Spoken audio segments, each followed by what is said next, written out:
भाइयों नमस्कार। भाइयों आज की कहानी है बहुत ही मजेदार, बड़े गौर से सुनना। एक गरीब परिवार था। परिवार में दो ही थे, मियाँ बीबी। घने गरीब थे, उनका टाइम बड़ा मुश्किल कट रहा था। बेचारे जितनी मेहनत मजदूरी करते उतना ही खा लेते, फालतू बचत नहीं थी।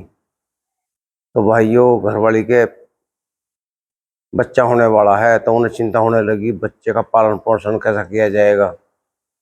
समय गुजरा तो बच्चा बेटा पैदा हुआ। तो भाइयों उन्हें चिंता होने लगी कि इस बच्चा का क्या होगा, कैसे इसका पालन पोषण होगा। तो भाइयों और समय गुजरा, जब बच्चा वो 8-10 साल का हो गया तो भाइयों वो एक दिन सपना दिखाई दिया लड़के के पिताजी को। भगवान जी आए उनके सपने में, कहा कि इस बच्चे को पढ़ाओ, अगर ये पढ़ लिख लेगा तो तुम्हारा भाग्य उदा हो जाएगा। सुबह आँख खुली, उन्होंने अपनी घरवाली से बताई कि मुझे रात सपने में ऐसे दिखाई दिए भगवान जी। भाई उनका जुगाड़ नहीं था पढ़ाने का, कैसा करें। घरवाली कहने लगी साहूकार के पास जाओ। वे साहूकार के पास गए, उनसे कहने लगे हमारा घर गिरवी रखा है, मैं कुछ टके दे दे ताकि हम इस बच्चे को पढ़ा लें। वो कहने लगा मैं तुम्हें 100 टके दूंगा, उनको जो भी है। उनने भैया वो घर गिरवी रख दिया। एक वो थे अध्यापक बोल दो या कुछ बोल दो, उन्हें पहले जमाने में जो भी होते थे पढ़ाने वाले, वहाँ उनका आश्रम में ले गया वो योगी जी के वहाँ।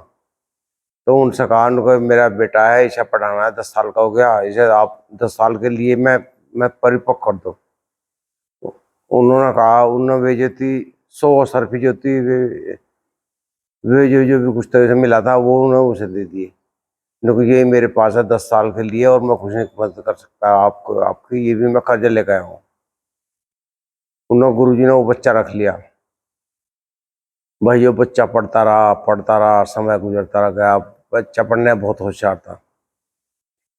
ये माँ बाप एक दो बार मिलने गए आश्रम में तो बच्चा बड़ा अच्छा संस्कारी था, अच्छी शिक्षा ग्रहण कर रहा था वहाँ गुरुकुल में। तो भाई ये जब वो 10 साल पूरे हो गए तो वो बच्चा एक दिन घर आता है, गुरु से आज्ञा ले गए।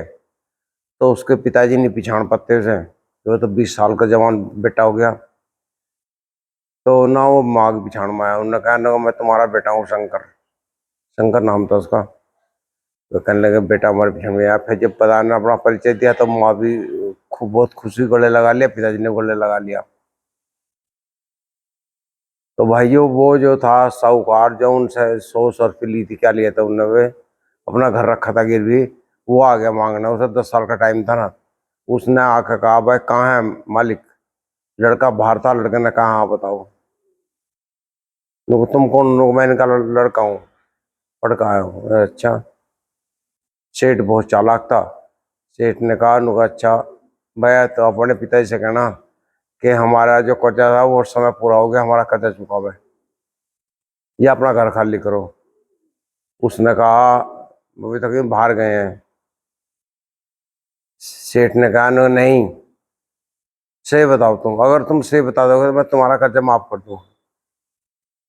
पहले रहने दो यहाँ, फिर तो कोई भूल भुलैया हो जाए तुम बेईमाना कर लोगे, ऐसा नहीं होता माफ। नुका नहीं मैं कर दूंगा, सही जानकारी दे अपने पिताजी की। नुको तो मैं सही बता दूंगा, कोई जिम्मेदारी क्या है। नुको तू बता। नुको तो एक इंसान होना चाहिए हमारा तीसरा बीच में। तो एक तितली उड़ रही थी ना, तितली आई जो भी था, तितर जो भी था, वो उड़ता हुआ आ गया, वहां बैठ गया। लड़का कहना ये है, अब बताओ। नुको मैं इसके सामने वो दीवार पर आके बैठ गया, तितली मच्छर जो भी था। उससे कहा नुको मैं अब बता रहा हूँ, अगर अपने पिताजी से मिलवा दोगे तो मैं तुम्हारा खर्चा माफ कर दूंगा। कहना ठीक है, तो कल आज ये मिलवा दूंगा। अगले दिन सेठ फिर आया। सेठ फिर कहने लगा नुको भाई अपना पिताजी को बुलवा। पिताजी आए, उसका आगे नुको मेरा कर्जा दो। नुको तुमने कहा था जो पिताजी से मिलवा दोगे तो कर्जा माफ कर दूंगा, मैंने पिताजी से मिलवा दिया, अब कर्जा माफ करो। नुको कौन करा, किसका कहा था तूने, कौन है गवाह। नुको एक तितली थी। नुको ये भी कुछ होता है। वो सेठ जो था राजा के वहां पहुंच गया। राजा को वहां फरियाद लगा दी उनने। राजा ने उन्हें बुला लिया, लड़के को और उसके पिताजी को, माँ को भी। वहां बातचीत हुई। पिताजी कहने लगा कि हमने 10 साल के लिए कर्जा लिया था, अपना घर गिरवी रखा था। लड़का कहने लगा इन्होंने मकान पके एक अपने पिताजी से मिलवा दे, मैं तेरा कर्जा माफ कर दूंगा। मैंने कहा वो यहाँ नहीं है, कल मिलेंगे। तो ये कल फिर आए। ये कहते बता बीच में कौन है। मैंने कहा कोई तो होना चाहिए बीच में। तो एक तितली उड़ रही थी। मैंने कहा भाई तितली को ले लो बीच में। उनका नहीं, वो क्या जाना। उनको वो तुम्हारी नाक में बैठी थी।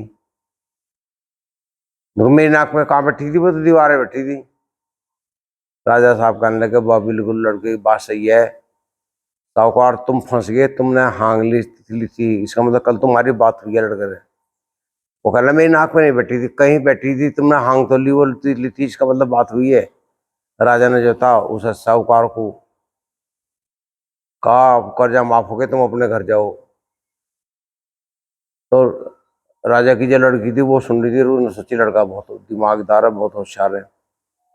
राजा ने कहा अपनी बेटे बेटे बताओ, बड़ी खुश हूँ, मुझे तो ऐसा लड़का चाहिए था, बहुत अच्छा लड़का है। तो बड़ा अच्छी बात, दिमाग की बात बताई इनने। था उन्होंने सब खोर से कहा। तो उससे किसान थे, उनको भाई अपने लड़के की शादी करो तुम। मैं तो गरीब आदमी, मैं कहाँ है, मैं तो मजदूर आदमी हूँ। उनको मैं मजदूर किसान साहूकार राजा नहीं मानता, मुझे अच्छा इंसान चाहिए। तुम्हारे लड़के के मैं बहुत अच्छे संस्कार है, बड़ा बड़ा अच्छा गुणवान है, मैं इसे अपना घर दामाद बनाना चाहता हूँ। राजा कहने लगा, वो कहने लगा जो उसका पिताजी था, उनको जी राजा साहब मैं आपके सामने क्या बोलता अच्छा लगूँ, जैसे आपकी आज्ञा, जो भी आपको अच्छा लगे। तो उनको ठीक है, मैं अपनी लड़की की शादी करता हूँ। तो राजा ने अपनी लड़की की शादी धूमधाम से उस लड़के के साथ कर दी, शंकर के। और भैया शादी करने के बाद में उसे अपना राजपाट सौंप दिया कि आज से राजपाट जो है शंकर चलाएगा, क्योंकि बहुत गुणवान ऐसा लड़का कभी मिलता है। भाइयों इस कहानी से आपको क्या सबक मिला, क्या प्रेरणा मिली, कहानी को शेयर भी कर देना और चैनल को सब्सक्राइब करना। नमस्कार। ऐसी कहानी और सुनने के लिए कल फिर आऊँगा मैं नई वीडियो लेकर। नमस्कार।